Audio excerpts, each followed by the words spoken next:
وقل رب زدني علما. بسم الله الرحمن الرحيم.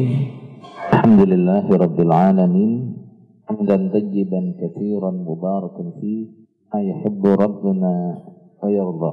أشهد أن لا إله إلا الله وأشهد أن محمدا عبده ورسوله صلى الله عليه وسلم وعلى آله وأصحابه أما بعد. Malam kita selesai membahas ayat dari surat Al-An'am ke ayat yang dikenal dengan 10 wasiat. 10 wasiat. Sekarang kita akan bahas komentar ucapan Abdullah bin Mas'ud tentang 3 ayat itu. Qala al-muallif rahimahullah, qala berkata Syekh Ibnu Mas'ud radhiyallahu an, barang siapa arada yang menghendaki ayyanzura melihat dia ila wasiyati Muhammad pada wasiatnya Nabi Muhammad sallallahu alaihi wasallam, allati yang alaiha atas wasiat fakhatamuhu stempel Rasulullah sallallahu alaihi wasallam. Kalau yaqra maka supaya membaca dia qaulahu pada firman Allah Ta'ala, qul ta'alau atlu ma harrama rabbukum. Qul katakanlah ta'alau kemarilah, atlu membacakan aku dan menceritakan aku pada apa-apa harrama yang telah mengharamkan apa rabbukum Tuhan kalian alaikum atas kalian.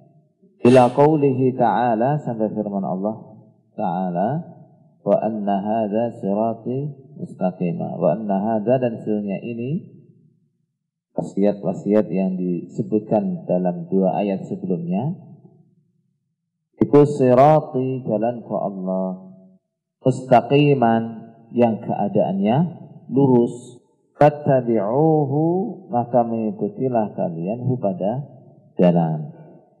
Ibnu Mas'ud mengatakan barang siapa yang ingin melihat wasiat Nabi yang ditempel oleh beliau supaya membaca ayat ini.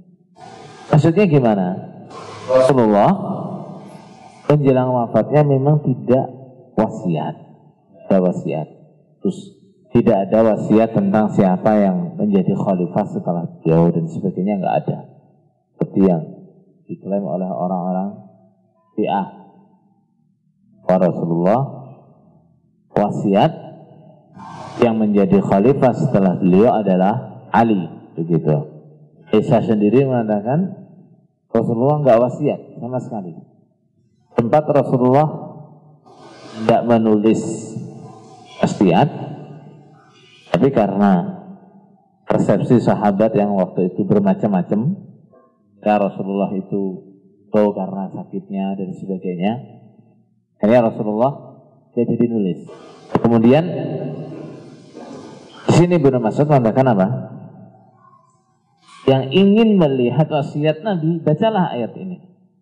Kalau dibilang wasiat, kalau dikatakan Nabi wasiat, ya inilah wasiatnya Nabi. Kalau ingin mendapatkan apa wasiatnya Nabi, ayat inilah wasiatnya. Kita lihat syarahnya. Ibnu Mas'ud. Siapa Ibnu Mas'ud? Wa Abdullah ibnu Mas'ud ibni Ghafil ibni Habib al-Hudhali. Hudhali itu salah satu dari suku Quraisy. Sahabiyun jalil minas sadiqin al-awwalin. Sahabat yang mulia termasuk yang paling awal Islamnya. Sahabat yang mulia termasuk yang paling pertama Islamnya. Min kibari ulama'is sahabah, termasuk tokoh ulama sahabat. La zaman Nabiya sallallahu alaihi wasallam, dia selalu mengikuti mulazamah dengan Nabi sallallahu alaihi wasallam. Artinya mulazamah itu ngintil terus, orang Jawa. Jadi terus mengikuti Nabi, kemana saja Nabi pergi dia ikuti. Untuk apa? Untuk belajar ilmunya. Selain tokoh ulama, Ibnu Mas'ud adalah sahabat yang paling teliti dalam mengikuti apa saja dari Rasulullah SAW. Bahkan sampai jalan pun, cara jalannya Nabi pun dia ikuti, dia contoh. Sampai cara jalan pun dia samakan cara jalan dia dengan cara jalannya Nabi. Wa tuwaffiya sanata tsnaini wa thalathin. Wafat tahun 32 Hijriah. Wasiat, apa maknanya wasiat? Hiyal amrul muakkadul muqarrar, adalah perintah yang dikuatkan, al-muqarrar, yang ditetapkan. Artinya wasiat. Khatamahu, al-khatam bi fathit ta'i wa kasriha. Khatam bisa dibaca khatam, taknya fathah. Bisa dibaca khatim, taknya kasrah. Apa itu? Halaqatun dzatu fassin min ghairiha, adalah halaqah. Apa halaqah? Besi bulat atau bulatan seperti cincin misalnya, yang memiliki mata yang terbuat dari selain besi. Di lingkaran besi, terus di tengahnya ada matanya. Matanya itu ukiran dari selain besi. Kalau di kita namanya setempel. Itu namanya khatam. Wa khatamtu 'alal kitab bima'na taba'tu. Kalau saya mengatakan khatamtu 'alal kitab, aku menyetempel kitabku, itu sama dengan ucapan orang Arab taba'tu. Artinya apa? Menyetempelnya sama. Itu secara bahasa begitu maknanya. Al-ma'na al-ijmali lil athar, pengertian atau arti global dari asar hadisnya Ibnu Mas'ud. Apa bedanya hadis dengan asar? Hadis itu biasanya istilah digunakan untuk riwayat-riwayat yang disandarkan kepada Nabi. Itu namanya hadis. Kalau asar biasanya digunakan untuk istilah riwayat-riwayat yang disandarkan kepada selain Nabi. Ucapan sahabat, ucapan tabi'in, ucapan tabi'in, namanya asar. Tapi kadang juga kalimat asar digunakan untuk menyebut riwayat dari Nabi. Biasanya ada keterangannya. Misalnya, wa fil asar anin Nabi sallallahu alaihi wasallam. Dan di dalam asar dari Nabi sallallahu alaihi wasallam. Maknanya sama dengan di dalam hadis dari Nabi sallallahu alaihi wasallam.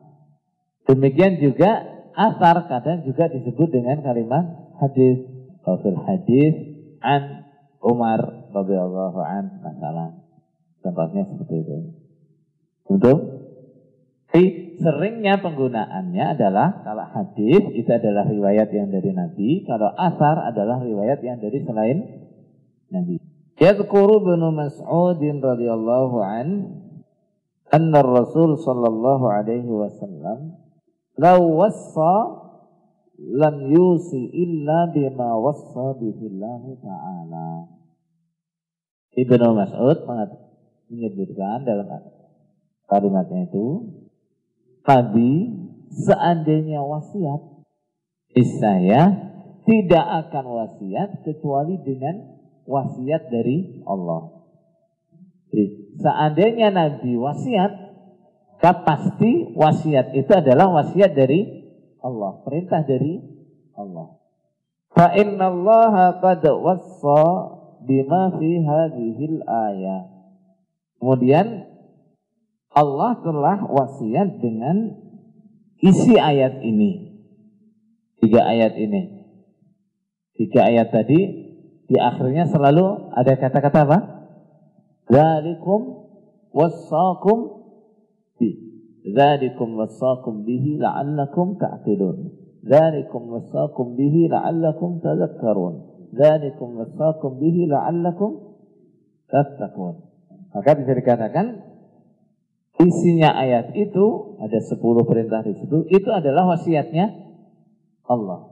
Li'annahu subhanahu qad khatama kulla ayatin minha biqaulihi dzalikum wassaqum. Karena Allah selalu mengakhiri setiap ayat dari 3 ayat itu dengan kalimat dzalikum wassaqum bihi. Wa inna ma qala Ibnu Mas'ud dzalika lamma qala Ibnu Abbas radhiyallahu anhu innar raziyata kullu raziyah ma hala bainana wa baina an yaktuba lana Rasulullah sallallahu alaihi wasallam wasiyata. Ibnu Mas'ud mengatakan seperti itu karena nanggapi penyesalannya Ibnu Abbas. Ya. Ibnu Mas'ud mengatakan seperti itu karena nanggapi penyesalannya Ibnu Abbas. Apa sih penyesalannya Ibnu Abbas? Ibnu Abbas mengatakan innar raziyah kullur raziyah. Raziyah itu apa? Bencana. Musibah besar. Apa yang dia maksud musibah besar itu? Mahala bainana wa baina ayyaktuba lana Rasulullah sallallahu alaihi wasallam wasiyata. Adalah sesuatu yang menghalangi Rasulullah untuk menulis wasiatnya. Rasulullah di akhir sakitnya sebelum wafat itu sempat minta kepada sahabat-sahabat yang di situ, ambilkan saya kertas, ambilkan saya pulpen, saya akan tulis wasiat untuk kalian. Dengan wasiat itu kalian tidak akan berselisih selamanya. Hanya saja karena Rasulullah waktu itu keadaannya sudah sakit parah, sahabat-sahabat yang ada nanggepinya macam-macam. Ada yang ingin segera mengambilkan alat tulis buat Nabi. Ada yang nyangkal, gak usah, Nabi ini sudah sakit parah, ini paling omongannya ini lindur. Begitu akhirnya Nabi, ya sudah, gak usah. Sudah. Akhirnya Nabi gak jadi tulis. Makanya Ibnu Abbas sangat menyesalkan sekali kejadian itu. Musibah itu, musibah. Nabi mau nulis wasiat gak jadi gara-gara kita ribut. Makanya terus Ibnu Mas'ud mengomentari ucapan Ibnu Abbas dengan apa? Kalimatnya tadi. Fadzakkarahum Ibnu Mas'ud radhiyallahu anna indahum minal Qur'ani ma yakfi. Ibnu Mas'ud mengingatkan kepada sahabat-sahabat yang lain, kita sudah ditinggali Quran, itu sudah cukup. Kalaupun Nabi tidak sempat wasiat dengan wasiat yang lain, Nabi meninggalkan Quran, itu sudah cukup buat kita. Fa inna Nabiyya sallallahu alaihi wasallam law wassa lam yusi illa bima fi kitabillah. Sebab seandainya Nabi wasiat pun wasiatnya pasti ya sudah ada di dalam Quran. Wasiatnya pasti sama dengan yang ada di dalam Quran. Jadi nggak usah disesali kalau Nabi akhirnya nggak jadi wasiat. Sebab andainya Nabi wasiat pun isi wasiatnya pasti sama dengan isinya Al-Quran. Makanya Ibnu Mas'ud mengatakan kalau ingin melihat bagaimana wasiat Rasulullah SAW, baca ayat ini. Nah, lengkap semua sudah di situ. 9 perintah yang rinci ada di situ. Mulai dari jangan syirik, jangan membunuh, berbakti pada orang tua, apalagi berbuat adil, menjaga amanat dan seterusnya, semua ada di situ. Kemudian Yang terakhir wasiatnya umum. Apa itu? Wa anna hadza sirati mustaqima. Syariatnya, syariat Allah, syariat Rasulullah secara umum itu adalah siratul mustaqim. Jalan yang lurus, jalan yang tegak. Kalau pengen benar, ikuti itu. Fattabi'uh. Kalau enggak ingin berpecah belah, ikuti itu. Fattabi'uh. Kalau enggak ingin jauh dari kebenaran, ikuti itu. Fattabi'uh. Munasabatu hadzal athar lil bab. Hubungan athar Ibnu Mas'ud ini dengan bab apa? Hukumnya tauhid atau bab wajibnya tauhid.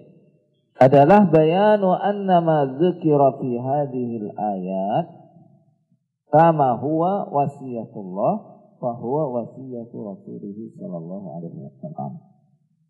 Ibnu Mas'ud atau asarnya Ibnu Mas'ud ini menjelaskan bahwa perkara-perkara, masalah-masalah yang disebutkan dalam 3 ayat ini itu adalah wasiat dari Allah, juga wasiat dari Rasulullah sallallahu alaihi wasallam. Jadi kalau itu dikatakan itu wasiat dari Allah, maka itu berarti juga wasiat dari, kenapa? Karena seandainya Nabi wasiat, wasiatnya pun sama dengan wasiatnya Allah. Karena Rasul sallallahu alaihi wasallam yusi bima awsallahu bihi. Karena Rasul seandainya dia wasiat, wasiatnya sama dengan wasiatnya Allah. Ma yustafadu min qawli Ibnu Mas'ud. Faidah yang bisa disimpulkan dari ucapan Ibnu Mas'ud tadi apa? Yang pertama, ahammiyatu hadhil wasayal ashr. Pentingnya 10 wasiat ini. Yang pertama apa? Jangan syirik. Yang kedua apa? Birrul walidain, berbakti kepada orang tua. Yang ketiga apa? Jangan membunuh anak dengan alasan apapun. Yang keempat apa? Jangan dekat-dekat dengan kemaksiatan. Yang kelima apa? Jangan membunuh orang yang diharamkan oleh Allah. Yang keenam apa? Jangan dekat-dekat harta anak yatim. Yang kelima apa? Kalau menakar, menimbang bagi yang bisnis supaya yang adil. Yang ke-8 apa? Nah, kalau berbicara yang adil. Yang ke-9 apa? Tetapi apa yang menjadi pesan-pesan Allah, tetapi apa yang menjadi janji-janji kita dengan orang lain, tetapi semua. Kemudian yang lebih umum yang nomor 10, tetapi apa yang ada dalam Quran hadis. Itu 10 wasiat yang ada di dalam 3 ayat dari Al-An'am tadi. Kayak Ibnu Mas'ud mengatakan, itulah wasiat Rasulullah. Itulah wasiat Rasulullah yang sudah ditempel. Kemudian kesimpulan yang kedua adalah anna Rasul sallallahu alaihi wasallam yusi bima awsa bihillah. Rasulullah mewasiatkan semua wasiat dari Allah. Kalau sesuatu itu adalah wasiat dari Allah, perintah dari Allah, maka itu adalah perintahnya Rasul. Sesuatu itu perintahnya Rasul, maka itu adalah perintahnya Allah. Fakullu wasiyatin lillah fahiya wasiyatun li Rasulih sallallahu alaihi wasallam. Setiap wasiatnya Allah, maka itu adalah wasiatnya Rasul. Yang ketiga, umqu ilmi sahabah wa diqqatu fahmihim li kitabillah. Dalamnya ilmu para sahabat dan kejelian mereka dalam memahami Al-Quran. Nah, makanya dalam memahami Al-Quran, Al-Hadis, rujukan kita kemana? Adalah cara sahabat-sahabat Nabi memahaminya bagaimana. Jadi kalau kita ingin menafsirkan Al-Quran, menafsirkan hadis-hadis Rasulullah sallallahu alaihi wasallam, kita tanyanya kemana? Ke sahabat Nabi. Apa maksud ayat ini? Apa maksud sahabat Nabi ini? Kita tanyanya ke sana. Kalau dari sahabat-sahabat Nabi tidak ada jawaban, tidak kita jumpai jawabannya. Kita tanya kemana lagi? Murid-muridnya sahabat. Siapa murid-muridnya sahabat Nabi? Ulama-ulama tabi'in. Dari ulama-ulama tabi'in kita tidak jumpai jawabannya. Kita tanya kemana? Kepada muridnya ulama-ulama tabi'in. Siapa? Ulama-ulama dari tabi'in. Kenapa begitu? Karena mereka yang paling tahu, yang paling ngerti. Ketika Al-Quran itu turun, yang mengerti sabab nuzulnya turun ayat ini siapa? Sahabat Nabi. Yang mengerti kondisi ketika ayat itu turun, sahabat-sahabat Nabi. Yang ngerti ayat ini mengenai siapa atau mengenai orang yang seperti apa, sahabat-sahabat Nabi.